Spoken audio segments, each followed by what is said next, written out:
vindo nessa noite, vocês são especiais para cada um de nós, viu? Vamos, neste momento, ouvir a palavra de Deus. Convido aqui o pastor Kleber Udi Maciel, que vai nos trazer uma porção da palavra de Deus a nós na noite de hoje.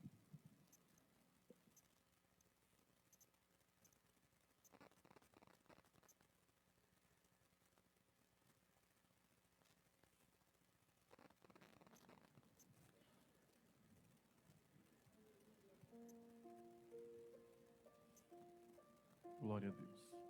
Meus irmãos, quero cumprimentar a igreja com a paz do Senhor Jesus. Tem alguém feliz com o Senhor Jesus nessa noite? Tem alguém que deseja permanecer sempre na presença dEle, na casa dEle?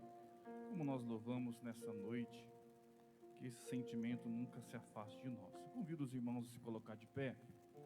Quero ler o texto da palavra do Senhor no Novo Testamento, na primeira epístola universal de Pedro, no capítulo 1, glória a Deus, a partir do versículo 1. Nós estamos no janeiro e fevereiro em casa, onde estamos a usar todos os nossos pregadores e pregadoras. Haja vista que já ouvimos diversas pessoas dizendo que somos celeiros de pregadores e pregadoras. Então, tem muitas pessoas para serem usadas por Deus. E eu acredito que nesses 2 meses, Deus vai orientar a sua igreja através dos nossos pregadores. Quem acredita assim, pode dizer amém? Primeira carta de Pedro, capítulo 1, quem encontrou, diga amém. Diz assim o versículo 1. Pedro, apóstolo de Jesus Cristo aos estrangeiros dispersos no Ponto, Galácia, Capadócia, Ásia e Bitínia, eleitos segundo a presciência de Deus Pai, em santificação do Espírito, para a obediência e aspersão do sangue de Jesus Cristo, graça e paz vos sejam multiplicadas. Bendito seja o Deus e Pai de nosso Senhor Jesus Cristo, que, segundo a sua grande misericórdia, nos gerou de novo para uma viva esperança, pela ressurreição de Jesus Cristo dentre os mortos, para uma herança incorruptível, incontaminável e que não se pode murchar, guardada nos céus para vós, que mediante a fé estáis guardados no poder de Deus para a salvação, já prestes para se revelar no último tempo, em que vós grandemente vos alegrais, ainda que agora importa, sendo necessário, que estejais por um pouco contristados, com várias tentações, para que a prova da vossa fé, muito mais preciosa do que o ouro que se acha em louvor, e honra, e glória, na revelação de Jesus Cristo, ao qual não havendo visto amais, no qual não vendo agora, mas crendo, vos alegrais com gozo indescritível e glorioso, alcançando o fim da vossa fé, a salvação das vossas almas. Capítulo 2, versículo 1 e versículo 2, diz assim: deixando, pois, toda a malícia e todo o engano, e fingimentos, e invejas, e todas as murmurações. Versículo 2: desejai afetuosamente, como meninos novamente nascidos, o leite racional, não falsificado, para que por ele vades crescendo. Os irmãos podeis se assentar, adorando ao Senhor Jesus, glorificando a Deus, porque o Senhor é bom e a sua misericórdia ela dura para sempre. Eu preciso da sua atenção nesse momento, para que você possa compreender aquilo que Deus quer nos falar, quer nos orientar nesta noite de domingo. Meus irmãos, a carta que Pedro escreve, a sua primeira carta e a sua segunda, são diferentes das cartas de Paulo. As cartas de Paulo são cartas específicas a igrejas, são cartas específicas às pessoas, como por exemplo, Paulo escreve à igreja em Corinto, Paulo escreve à igreja em Éfeso, Paulo escreve uma carta a Timóteo, seu filho na fé. As cartas de Paulo são cartas endereçadas, tinha endereço certo. Mas as duas cartas de Pedro são diferentes. São chamadas de cartas católicas, cartas universais ou cartas circulares. O objetivo de Pedro ao escrever essas duas cartas é fazer com que todos aqueles crentes que não foram alcançados pelo ministério do apóstolo Paulo, principalmente aqueles que foram dispersos no Ponto, na Galácia, na Capadócia, na Ásia e na Bitínia, pudessem receber uma orientação, pudessem receber uma palavra de encorajamento, de ânimo, de fortalecimento. Devido a um tempo de tribulação, de angústia e de perseguição, Pedro escreve essa carta para fazer com que os crentes não desistam, para fazer com que os crentes não parem no caminho, não desanimem, porque a luta naquele momento era muito grande, as lutas naquele momento eram muito grandes. Esse é o motivo principal das duas cartas de Pedro. E Pedro escreve aos eleitos segundo a presciência de Deus. Quando você vai observar a palavra eleitos, ela vem do grego eclectos e significa escolhidos, selecionados, chamados por Deus para uma obra específica. A primeira coisa que eu quero que você entenda nesta noite é que você não está aqui porque você quer, você não está aqui por uma mera coincidência do acaso. Você está na casa de Deus nesta noite de domingo, porque você é escolhido por Deus, porque você é chamado por Deus, porque Deus te chamou para uma obra específica. Você foi escolhido para prestar um serviço especial a Deus. Você foi escolhido por implicação, foi Deus que quis, e Deus usou a sua presciência, a capacidade de Deus de conhecer todas as coisas antes mesmo delas acontecerem. E Deus te escolhe nesta noite para estar aqui, nesta noite de domingo, nosso primeiro dia praticamente do ano de 2022, para que você possa permanecer firme e cheio da presença do Espírito Santo de Deus. Pedro vai escrever aos eleitos, mas não só aos eleitos. Pedro escreve aos estrangeiros, Diácono Anderson. Pedro escreve aos forasteiros.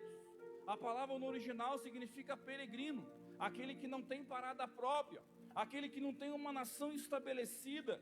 São pessoas que estão apenas de passagem, mas que mesmo de passagem mantém relacionamento pessoal com as pessoas de um determinado local, mesmo que temporário, mas um relacionamento ativo. Pedro está dizendo: vocês são eleitos pela presciência de Deus, mas estão peregrinos, estão de passagem. Esta terra não pertence a nós, esta nação não pertence a nós. Nós não somos cidadãos do céu, da terra, mas nós somos cidadãos do céu. Vai passar o período de tribulação, e a expectativa que precisa ser gerada dentro do nosso coração é que um dia a trombeta vai soar e o Espírito Santo vai nos tirar desta terra para nos encontrar com o nosso Senhor e Salvador nos ares.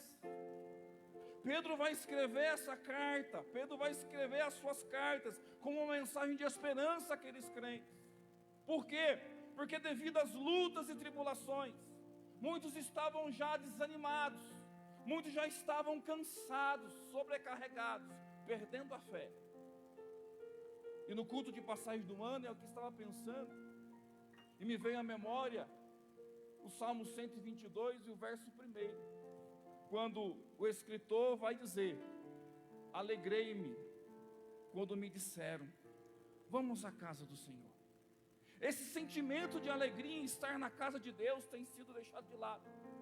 Esse sentimento de alegria que precisa estar dentro do nosso coração com todas as nossas forças tem deixado de lado devido às lutas, pastor Neil, devido às angústias dessa terra, devido às tribulações deste tempo presente. E muitas coisas estão colaborando para com isso. No tempo de Pedro, Nero era o governante e a perseguição era ferrenha, a ponto de jogarem os crentes em tochas aceras, em fogueiras. Mas e agora? O que nos tira da presença de Deus? O que nos afasta da casa do Senhor? O que nos faz estar longe da igreja do Senhor? Quantas pessoas dentro da igreja já sem ânimo, sem vontade, sem expectativa, sem desejo, que já não fazem questão de estar no culto, que já não fazem questão de estar na casa de Deus, recebendo a orientação de Deus. Muitas lutas pode ser, mas muitas vezes a tecnologia dos dias de hoje, Facebook, WhatsApp, o Instagram, são ferramentas tecnológicas boas, legal, usada com sabedoria, dá para evangelizar, dá para ganhar almas, mas se não for usado com sabedoria, rouba o nosso tempo, rouba as nossas expectativas, tira a nossa alegria, faz com que a gente não tenha tempo de ler a Bíblia, de orar, de jejuar, de vir à igreja. Não vindo à igreja, não temos ânimo, não temos vontade, não temos força, não temos expectativas, enfraquecemos. E a gente pensa assim, para que ir na casa de Deus? São tantas lutas, são tantas angústias. Afinal de contas, parece que nada acontece na minha vida. Você tem a oportunidade todas as vezes que vem à igreja de receber uma palavra, muitas delas proféticas para a sua vida, mas parece que o coração está trancado, endurecido e você não recebe. Muitos já nem acreditam mais nas palavras proféticas. Será que é verdade? Será que Deus falou comigo de verdade? Será que ainda existe profeta nessa terra? Será que ainda existe uma igreja séria? Será que ainda há um povo que realmente busca Deus? E nós estamos perdendo a alegria, a força. E Pedro é usado por Deus aqui, pelo Espírito Santo, para escrever essa carta de força, para encorajar, para animar. Mas talvez você possa perguntar para mim, mas quem é Pedro na ordem do dia? Pedro, aquele que negou Jesus? É, Pedro, aquele que negou Jesus. Pedro, chamado por Deus. Capítulo 2 do Evangelho de João, André, depois de receber uma testificação do João Batista, vai até Jesus. No outro dia leva Pedro. Pedro se apresenta diante de Jesus. Jesus muda a história de Pedro naquele dia. Diz, você não vai ser chamado mais Simão, Bar-Jonas, filho de Jonas, mas agora Cefas, que quer dizer Pedro. A partir daquele momento começa uma história linda de Pedro com Jesus.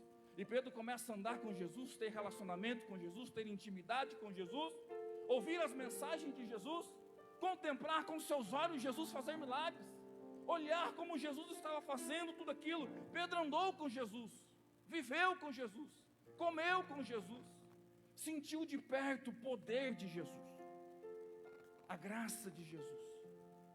Esse Pedro, que era muitas vezes afoito, você vai olhar na Bíblia, muitas vezes Pedro se destacando, porque todos os eventos principais que se destaca Jesus, Pedro está no meio. Muitas vezes Pedro é aquele obreiro, é aquele discípulo positivo, que faz aquilo que agrada o mestre, mas muitas vezes o mestre repreende Pedro, porque ele dá uma varada na água, dá uma vacilada.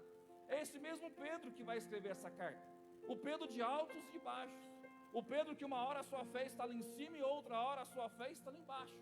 É esse Pedro que vai escrever essa carta. Mas Pedro tinha propriedade para escrever essa carta.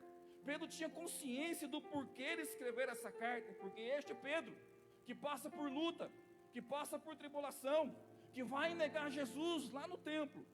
Jesus olha para ele e diz, Pedro, esta noite, antes que a troca da guarda seja feita pela terceira vez, tu vai me negar. Pedro nega Jesus. Naquele momento ele se entristece, naquele momento ele fica angustiado. Jesus vai ser preso, vai ser levado à crucificação. É esse Pedro que tem a sua vida transformada, porque após Jesus ressuscitar e passar por um período de tempo na terra, Evangelho de João no capítulo 21, é esse Jesus que vai até Pedro para restaurar Pedro, para chamar Pedro de volta, para dizer para Pedro que ainda tinha expectativa na vida dele, para dizer para Pedro que queria usá-lo. E Pedro vai ser transformado por Jesus. Esse Pedro de altos e baixos, esse Pedro que negou o Senhor. E eu convido você para que abra sua Bíblia no Evangelho de João, no capítulo 21, a partir do versículo 15. Esse Pedro que nesse momento se encontra de novo com Jesus. Jesus que vai até a praia, e Pedro está ao alto mar, porque voltou à sua estação primária de pescador, estava pescando. Pedro recebe a visita de Jesus. E no capítulo 21, a partir do versículo 15, vai nos narrar a história de Jesus jantando com Pedro e questionando Pedro. traçando um diálogo com Pedro, trazendo uma mensagem a Pedro, e fazendo uma pergunta para Pedro. Por 3 vezes Pedro negou, por 3 vezes Jesus questiona Pedro.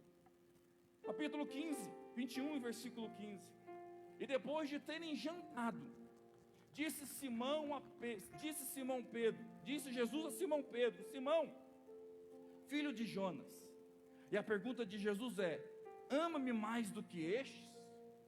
E ele vai responder para Jesus dizendo: sim, Senhor, tu sabes que eu te amo. E Jesus diz: então vai e apacenta os meus cordeiros. Se você começar em ato contínuo ler o texto, você vai ver Jesus questionando Pedro por 3 vezes acerca de se Pedro ama ou não, e Pedro trazendo uma resposta para Jesus acerca do amor dele por 3 vezes. Só que observe algo interessante, porque aqui Jesus está transformando Pedro, renovando Pedro, e dizendo: eu conto com você, Pedro, você não vai parar, você não vai desistir, eu preciso te usar. Por mais que você tenha me negado, por mais que você está angustiado, por mais que o sentimento de fracasso está aflorado no seu coração, eu quero você comigo. Eu quero você comigo. Eu quero você como apóstolo. E Jesus vai até Pedro e pergunta: Pedro, tu me amas? E é claro que todos nós conhecemos essa história. A primeira pergunta: ama-me? Jesus, no texto grego, está usando o amor ágape. A palavra ama-me é o ágape. Jesus está perguntando para Pedro: Pedro, tu me amas a ponto de preferir morrer por mim, a ponto de viver uma vida totalmente consagrada a mim? Tu tem condições, Pedro, de morrer por mim? E Pedro sincero, porque Pedro ele era sincero. Pedro ele era alguém muito autêntico. Pedro não media palavras. Pedro não usava máscara. Pedro não fazia teatro. Pedro era autêntico. Ele vai responder para Jesus. Jesus pergunta: Pedro, tu me amas a ponto de viver por mim, de preferir morrer por mim? Jesus e Pedro vai responder: Senhor, tu sabes, eu te amo, Senhor. Tu sabes que eu te amo. Mas o grego vai nos dizer que a resposta de Pedro é o filéu, que é uma consideração de afeto para com um amigo. Jesus queria saber: Pedro, tu me amas a ponto de morrer por mim? Tu me amas a ponto de se entregar totalmente por mim? Pedro responde: Senhor, eu só gosto do Senhor. Eu só tenho um afeto pelo Senhor. Eu só tenho uma consideração de amigo pelo Senhor. Eu só andei com o Senhor há algum tempo. Eu não sei se eu tenho condições de morrer por ti, mas eu gosto do Senhor. Eu tenho um afeto. E Jesus, penso que chega mais perto de Pedro e vai fazer a pergunta pela segunda vez: Pedro, tu me amas? Tu me amas, Pedro? E Jesus vai usar esse amas, o ágape, de novo. Jesus torna de novo: Pedro, tu me amas a ponto de se entregar por mim? Tu me amas a ponto de morrer por mim? E Pedro sincero responde: Senhor, eu amo, mas de novo no filéu. Eu tenho um afeto, eu tenho um carinho, eu sou teu amigo, Senhor, mas não morreria pelo Senhor, mas eu gosto do Senhor. Só que Jesus não desiste de Pedro. Mais uma vez Jesus chega perto de Pedro. Eu penso que olha dentro da bolota dos olhos dele e faz a pergunta pela terceira vez: Pedro, tu me amas?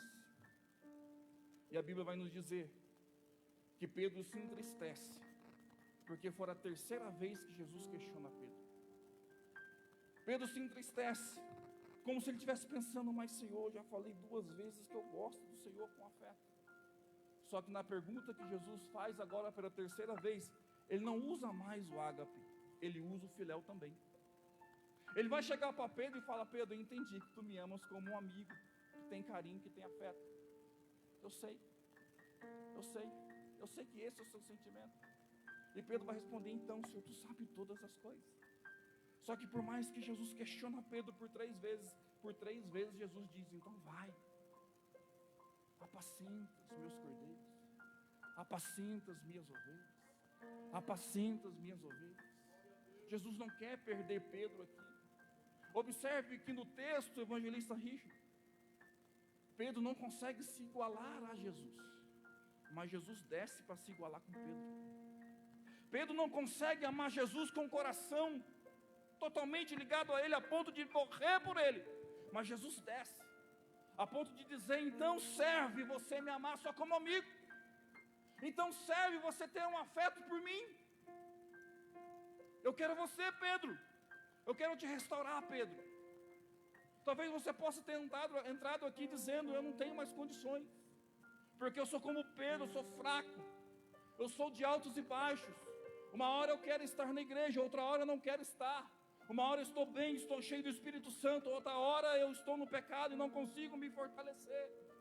Talvez Jesus nessa noite está perguntando: tu me amas a ponto de se entregar? E você, sincero como você responde: não, eu não consigo me entregar a ponto de entregar a minha vida, mas eu gosto de Jesus, eu gosto de estar na igreja, eu gosto de estar na casa de Deus, eu gosto de ouvir os louvores, eu gosto de ouvir a palavra de semeadura, eu gosto de ouvir uma mensagem do pastor Rafael, principalmente as da quarta-feira. Eu gosto do Pentecoste, eu gosto de sentir o arrepio. Mas você não tem coragem de se entregar a Jesus por completo. Não tem problema, Jesus te ama mesmo assim, Jesus te quer mesmo assim, Jesus te chama mesmo assim, porque Jesus é especialista em restaurar pessoas.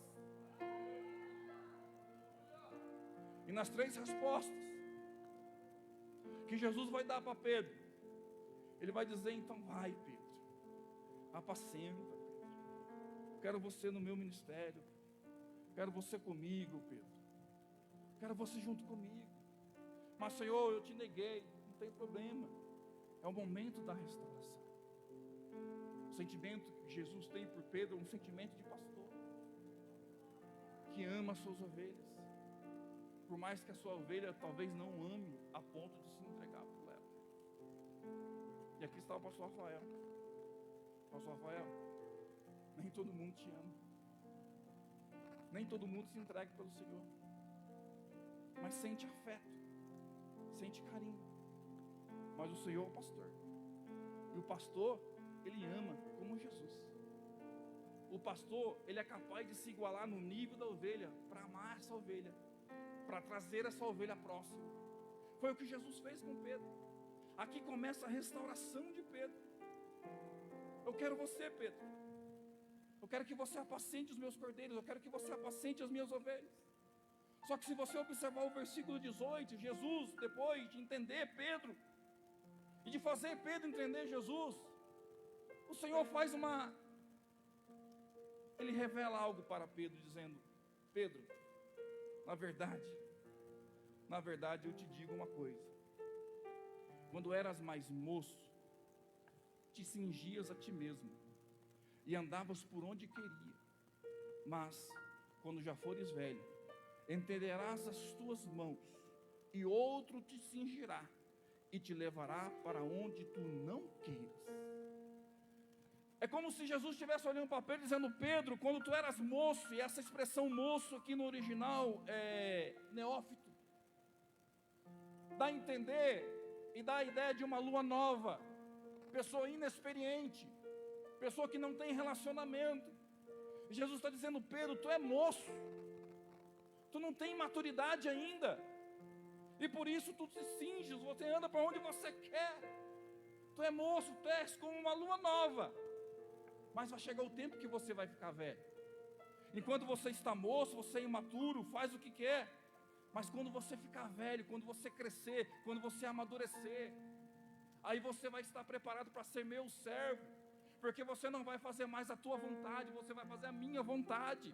Quando você ficar velho, vai ter alguém que é senhor sobre você, porque servo é escravo, servo é senhor, crente tem senhor, crente é servo de Jesus, não faz o que quer. Por mais que a gente possa estar ainda no momento de ser novo e maturo, nós precisamos evoluir na nossa fé, crescer, amadurecer, ao ponto de entendermos que chegará um tempo que não andaremos por onde queremos andar, mas seremos guiados pelo Espírito Santo de Deus, porque Deus quer usar o seu povo nesse ano de 2022, mas é necessário deixar as coisas de menino, é necessário deixar as coisas da imaturidade para receber a maturidade de Deus, a maturidade do Espírito Santo. Aí você não vai fazer o que você quer, mas vai fazer o que Jesus quer. E sabe o que Jesus queria para Pedro? Que ele fosse até o fim. E o fim, todos nós conhecemos: morte de cruz, assim como seu mestre. Está preparado para isso, irmãos? Está preparado para isso?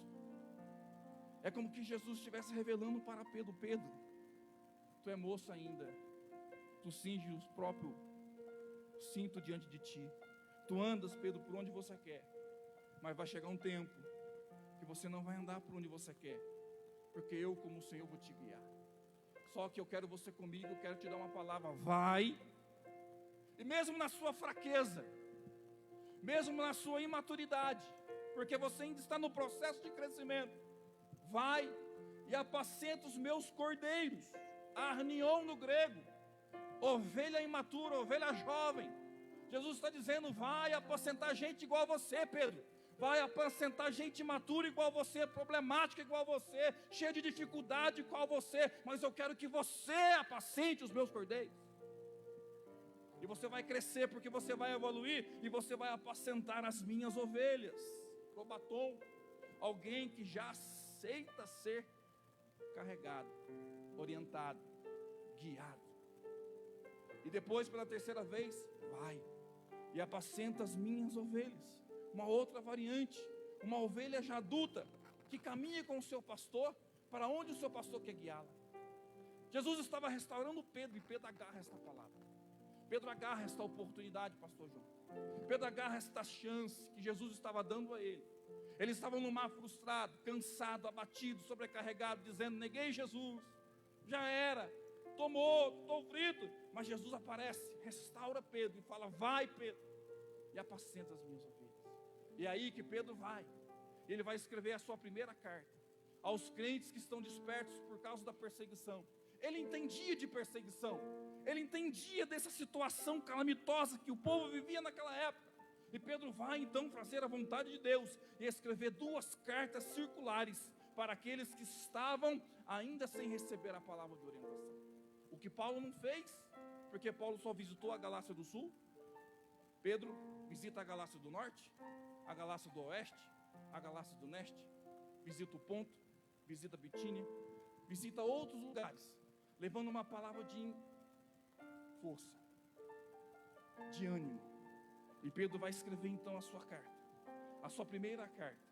O tema principal é fortalecer aqueles irmãos, encher aqueles irmãos de ânimo, porque muitos estavam cansados, muitos estavam sobrecarregados, muitos estavam desistindo, porque a luta era grande, a perseguição era grande, a morte estava diante deles. Mas Pedro vai escrever essa carta e vai dizer: irmãos, chega aí, recebe uma orientação aqui.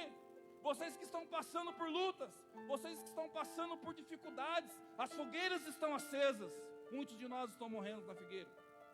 Mas olha só, bendito, bendito, bendito, bendito seja o Deus, bendito seja o Deus, bendito seja o Deus, bendito seja o Deus, bendito seja o Deus. Estou passando por luta, pastor, a minha vida o senhor não conhece, bendito seja o Deus. A minha situação é de calamidade, você não sabe o que está acontecendo dentro de casa, bendita seja o Deus. Você não sabe como a minha vida está, eu só estou aqui pela misericórdia de Deus. Verdade, misericórdia, miserável homem que sou, trazido por Deus para dentro do seu coração. Jesus está dizendo: vem. E Pedro está dizendo: bendito seja o Deus e Pai de nosso Senhor Jesus Cristo, que segundo a sua grande misericórdia nos gerou de novo para uma viva esperança pela ressurreição de Jesus Cristo dentre os mortos.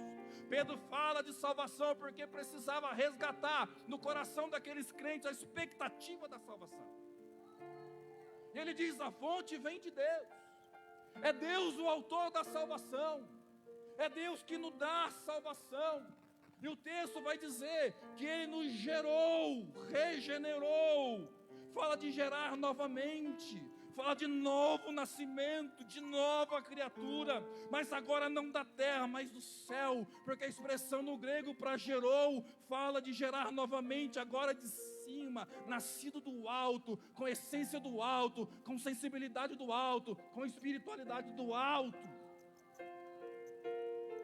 Nos gerou.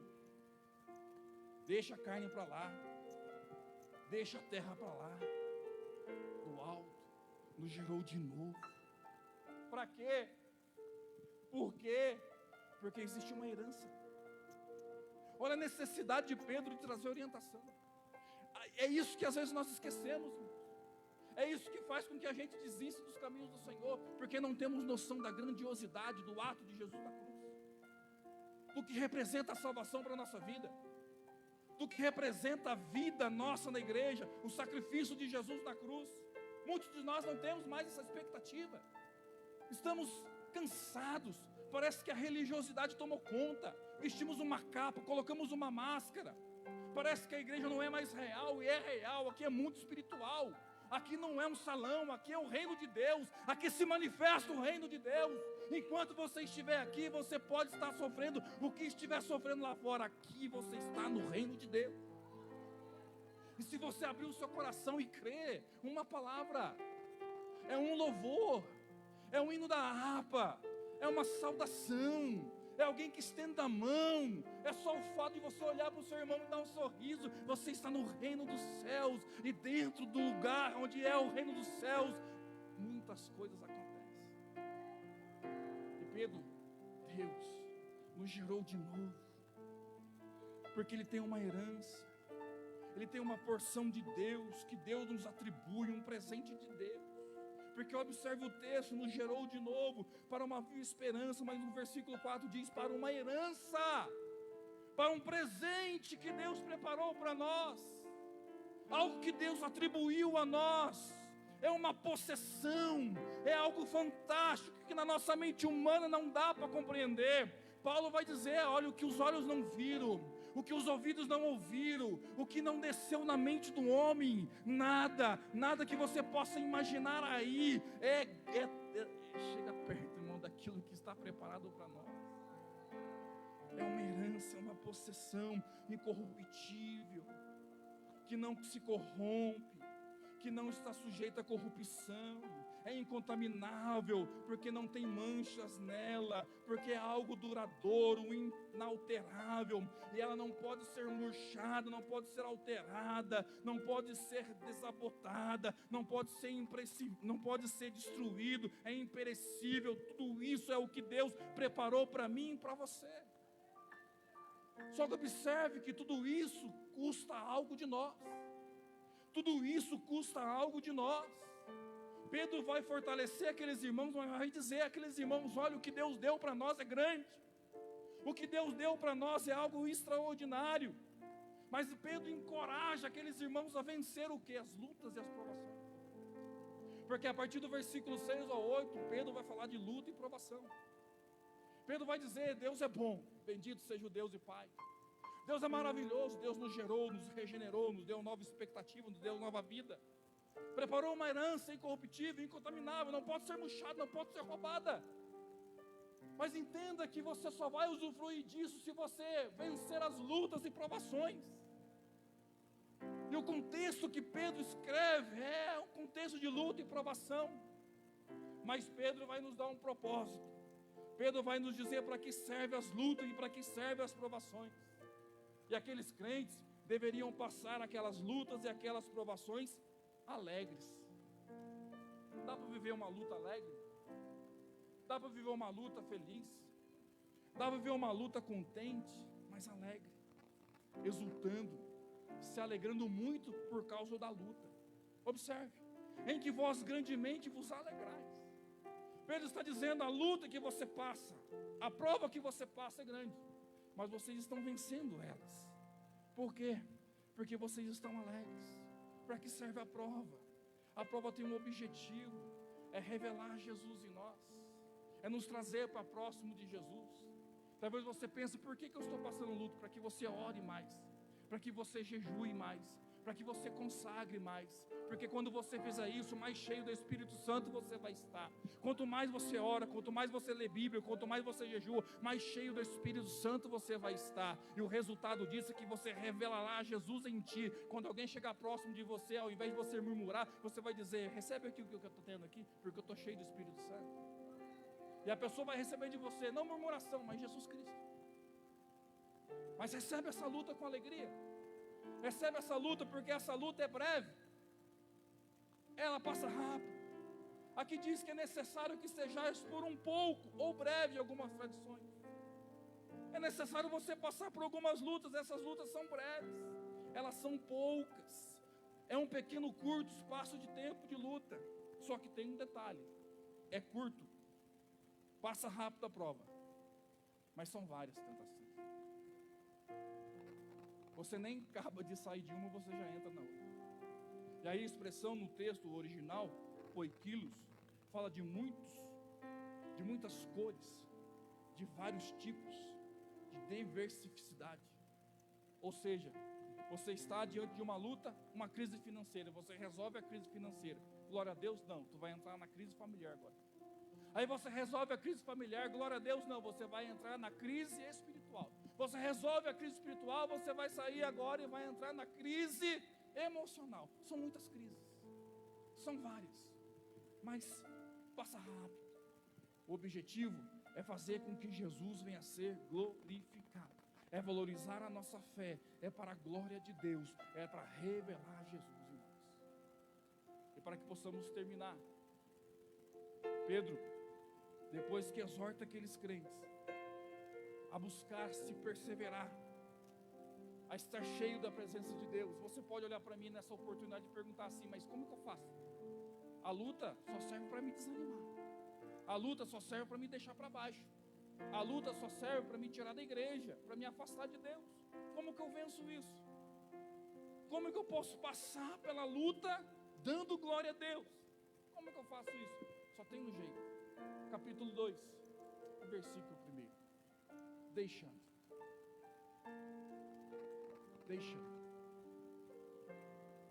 Só tem uma coisa para fazer: deixando o quê? A malícia. Deixando o quê? O engano. Deixando o quê? Fingimentos, que fala de encenação, fala de teatro. Deixando o quê? Invejas, desejo de ocupar o lugar do outro. Deixando o quê? Murmurações, o falatório maldoso. O texto no original grego diz deixar de lado, da ideia de tirar roupa. Talvez você olhe para mim e fala: como que eu posso vencer a luta? Como que eu posso ser cheio do Espírito Santo? Deixando, irmão. Deixa a malícia, irmão. Deixa a murmuração. Deixa a inveja. Deixa o fingimento. Tira essa capa de fingimento que às vezes está no nosso meio. Você nem acredita mais na palavra. Pede para você orar por alguém, você vai orar, você nem quer que aquela pessoa seja abençoada. Fingimento, é máscara, tem que arrancar fora. Ele está dizendo: deixando, passa de lado, tira a roupa. Tira a malícia, tira a maldade, tira o engano, tira o fingimento, tira a inveja, tira as murmurações. E depois que eu deixar, pastor, e depois que eu tirar, aí você deseja.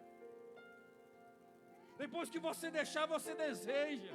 O que eu vou desejar? Você vai desejar afetuosamente o leite racional.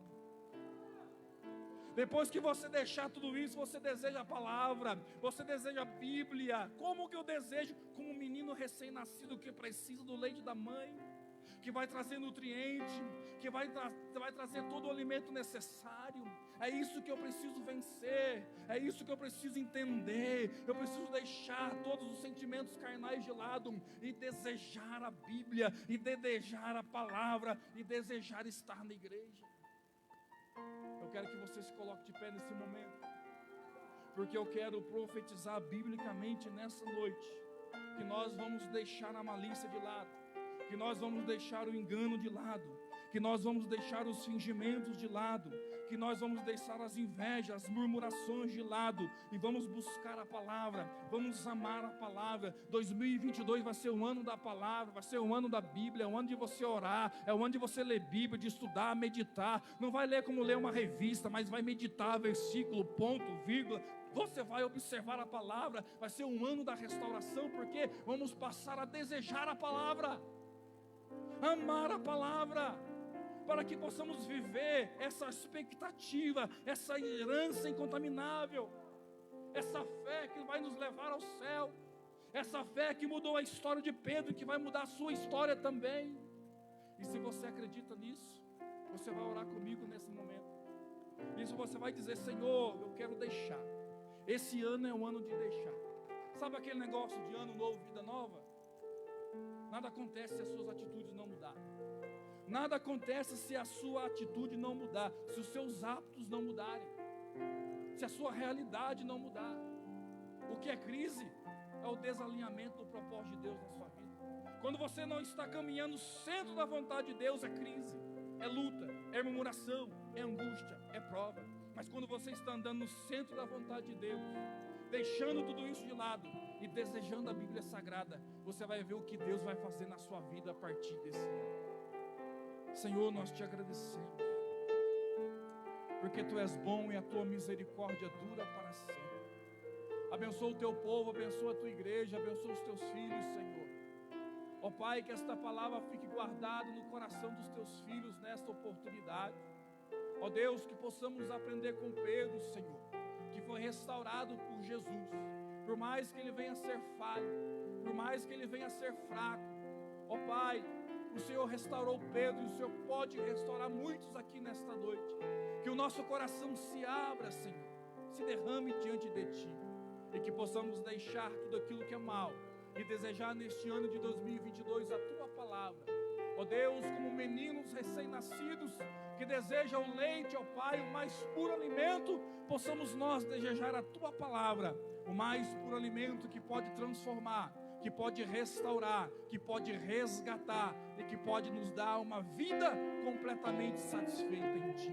Renova nesta noite o nosso entendimento, Senhor, para que possamos experimentar a boa, a perfeita e agradável vontade de Deus. É o que eu te peço nesta noite e agradeço a Ti, Senhor, em nome de Jesus. Amém. Você pode guardar essa palavra no seu coração. Eu agradeço a minha oportunidade em nome de Jesus.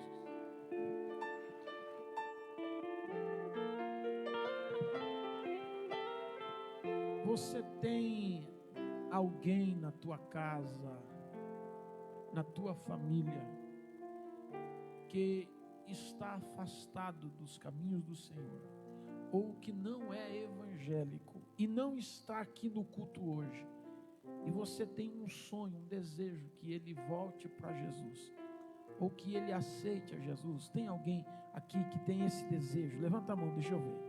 Quantas pessoas aqui dentro hoje, tem alguém da sua família que não é evangélico, ou se afastou, não está aqui? Deixa eu ver.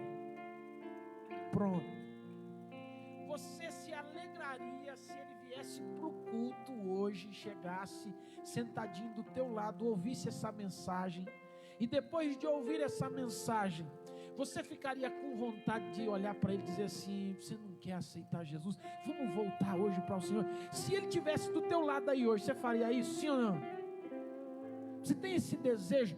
E vou aumentar agora. Coloque na tua mente a seguinte coisa: você falaria com ele, e na hora que você terminasse de falar com ele, ele levantava a mão e vinha para frente. Você ia ficar feliz, sim ou não?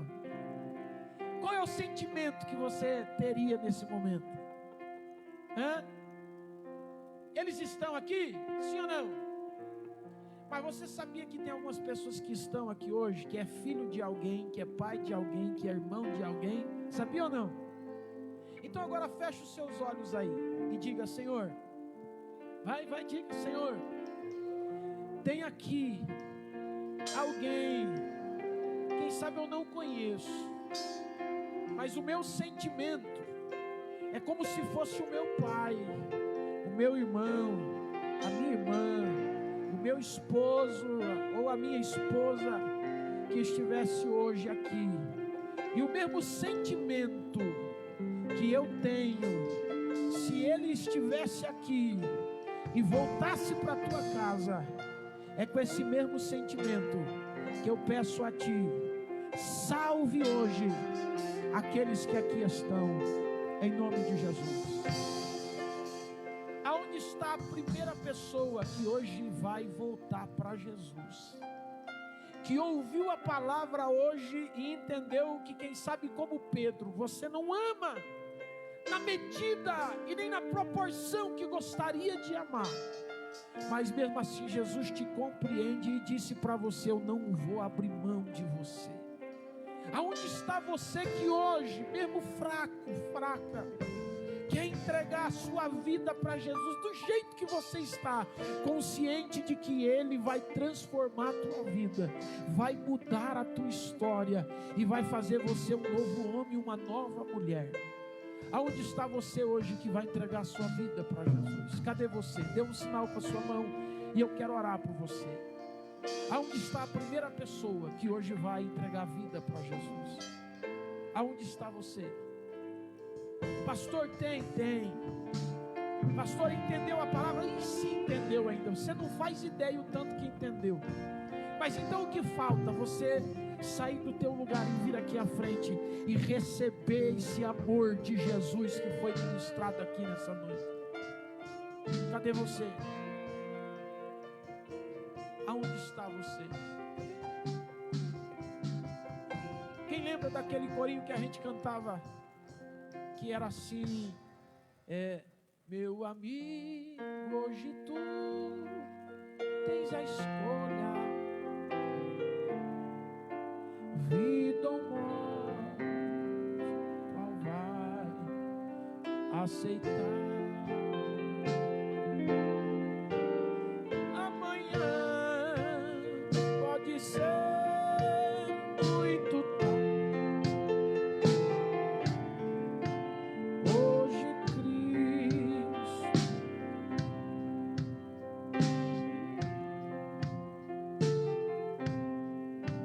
eu queria que você viesse, porque esse dia não é como qualquer um outro. Esse é o dia que o Senhor marcou para trazer a sua vida de volta para o centro da vontade dEle. Até hoje você tem vivido mazelas, tribulações e angústias, mas hoje Deus te trouxe aqui porque Ele te ama ao ponto de mudar a tua história, ao ponto de transformar a tua vida. Essa entrega não é de repente, e ela não é totalmente da noite para o dia. Ela vai ser progressiva, como foi ministrado hoje. Cada dia você vai tirando algo de dentro de si. Um dia a malícia, a inveja, a murmuração, até que você esteja pronto para viver aquilo que Deus tem para a sua vida. E eu faço hoje a última vez o convite. Por que eu faço? Porque eu sei que tem. Por que eu faço esse convite? Porque o Espírito Santo disse que tem. Aonde está você que hoje vai entregar a sua vida para Jesus? 10, 9, 8, 7, 6, 5. Quando eu terminar esse convite, e se Jesus voltar ainda hoje, ou se algo acontecer com a sua vida, eu terei as minhas mãos livres do teu sangue, e eu não serei responsável por sua vida, porque hoje eu estou fazendo o convite e apresentando Jesus a você. Chegar diante do céu, diante de Jesus, você não vai poder dizer: não foi feito para mim o convite, e nem me dado a oportunidade. 4, 3, 2, 1. Amém. Diga para essa pessoa que está do seu lado: Deus deu a oportunidade a alguém hoje. Diga: mas esse alguém não quis aceitar. A coisa mais triste que vai acontecer, quem sabe, é você ir embora para a tua casa, sabendo que poderia ter transformado a história da tua vida hoje, mas quem sabe por vergonha, acanhamento, insegurança, não tomou essa decisão. Mas nós deixamos aqui o convite a você. E se Jesus não voltar, vença tudo isso, rompa com isso, em nome de Jesus. Amém. nós vamos seguir esse janeiro e esse fevereiro, ouvindo grandes pregadores, boas mensagens, e sendo edificados de maneira extraordinária. Nós sairemos um janeiro e um fevereiro carregados da presença de Deus, para enfrentarmos 2022 debaixo da glória do Senhor. Alguém aqui tem comorbidade, que não consegue andar mais do que 500 metros? Fala, pastor, se eu andar mais de 500 metros, eu falar para o senhor, você consegue andar, são 500 metros, mesmo com essa, mesmo consegue, o Anderson consegue. Quantos aqui conseguem andar mais de 500 metros? Vamos colocar aí 1 quilômetro a pé, devagarinho, quem consegue? Deixa eu ver. Eu estava sentado ouvindo o pastor Kleber pregar, e eu senti no coração de desafiar a igreja. Eu sou doido mesmo. Eu queria fazer uma, como que chama? Carro, quando é carro é carreata. Quando é a pé é o que mesmo? Passeata. Nós vamos sair daqui da frente da igreja, nós vamos andar aqui, ó, a 500, aquela rua 500 de outubro. Não é 500 de outubro, não tem 500 no meio de outubro. 19 de outubro aqui, ó. Número 500 era o número da igreja, né? O 19 de outubro, e aí nós vamos voltar aqui pela paineira aqui, e vamos parar aqui na igreja de novo. Como, pastor? O nosso irmão Paulo, ele tem um caminhão de som lá, um carro de som. Os músicos vão tocando e nós vamos dividir em grupo. Vai na primeira frente, no primeiro pelotão, os jovens e adolescentes, segundo irmãs, terceiro varões, por último obreiros. Fazendo o que, pastor? Cantando, e vai 3 de cada departamento entregando um folheto de casa em casa. Nós vamos rodear. Eu já vou falar com o prefeito, vou falar com o vereador, para ele trazer um carro para nos apoiar aqui de polícia civil, para ir parando o trânsito, para nós vamos fazer isso aqui. Quem topa comigo, diga amém. Vamos para essa loucura junto ou não? Então nós vamos começar fevereiro fazendo isso aí. Nós vamos pegar o primeiro domingo de fevereiro e nós vamos para cima.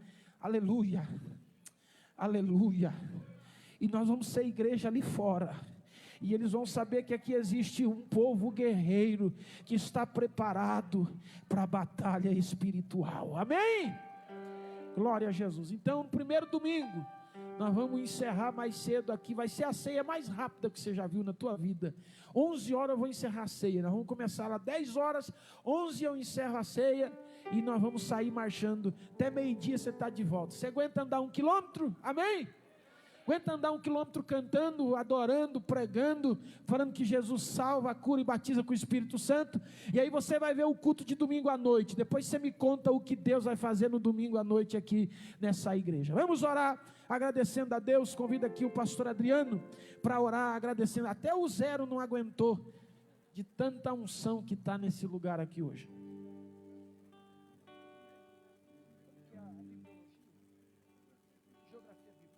Você que não faz teologia e tem o desejo de fazer, a nossa escola teológica ela tem duas classes. Vou lembrar aqui já. E nós temos 2 classes da FAESP. A nossa escola FAESP, Escola de Teologia, Faculdade Teológica, ela tem 2 classes, a básica e o médio. Você que se interessar em fazer teologia, procure o pastor Kleber. Amanhã mesmo dá início na turma do médio. Pastor, eu tenho vontade, mas amanhã já, não sei se dá tempo de me matricular. Dá na hora, pode se matricular, mas amanhã, durante a semana, e já pode vir amanhã fazer aula, e sábado tem o básico também, você pode se matricular, venha aprender. Domingo é sábado, né? Terça e sábado, e lá no Cajuru, domingo no Cajuru, às 2 horas da tarde, nós temos um grande culto evangelístico. Vai ser feito um culto ali na rua, no bairro também. Você é o nosso convidado. Os irmãos do Cajuru vão ficar muito felizes com vocês ali cooperando com eles. Você que não se batizou ainda, e você sabe que uma das bases para a salvação é essa: quem crer e for batizado. O batismo é uma ordenança bíblica e é uma prerrogativa da salvação. É igual tirar carta de motorista. Você não pode dirigir sem carta. Pode dirigir sem carta, irmão? Eu já vi gente dirigindo sem carta. Mas não pode. Mas não é porque você tem carta que você vai dirigir. Porque a pessoa pensa assim, vou tirar uma carta. Daí acabou de tirar a carta, acha que tirou a carta, já sai já com um carro na mão já. Tirou a carta, toma meu filho, a carta e a chave. Pode? Não, não é assim. Você tirou a carta, mas já está habilitado para dirigir. Não tem carro, mas já tem carta. Agora tem gente que tem carro, não pode dirigir. É igual salvação. Não é porque você foi batizado que você vai ser salvo, mas se você não for, já não vai ser salvo. A salvação, ela tem como prerrogativa o batismo nas águas. Fui batizado, pastor, vou para o céu. Aí tem um monte de coisa, não é porque tirou carta e tem carro. Mas pastor, eu não tirei carta, posso ter carro? Não. Salvação é assim. Então, todo domingo pela manhã, 9 horas da manhã, uma das classes da Escola Bíblica Dominical é o discipulado para o batismo. Teremos batismo em fevereiro agora. Procure o pastor Adriano, se matricule no discipulado e venha fazer discipulado conosco. Vamos orar na voz do pastor Adriano e nós vamos receber a bênção apostólica na voz do pastor Neilton. Peço perdão aos irmãos, eu não vou aí atrás hoje, eu tenho 2 reuniões aqui, mas se sintam abraçados aí. Quarta-feira eu abraço todo mundo, tá? Terminar, falta 1 minuto para a Jaciara falar. O pastor terminou depois das 9 hoje. Aí eu terminar 9 horas certinho hoje. Amém, irmãos, vamos orar?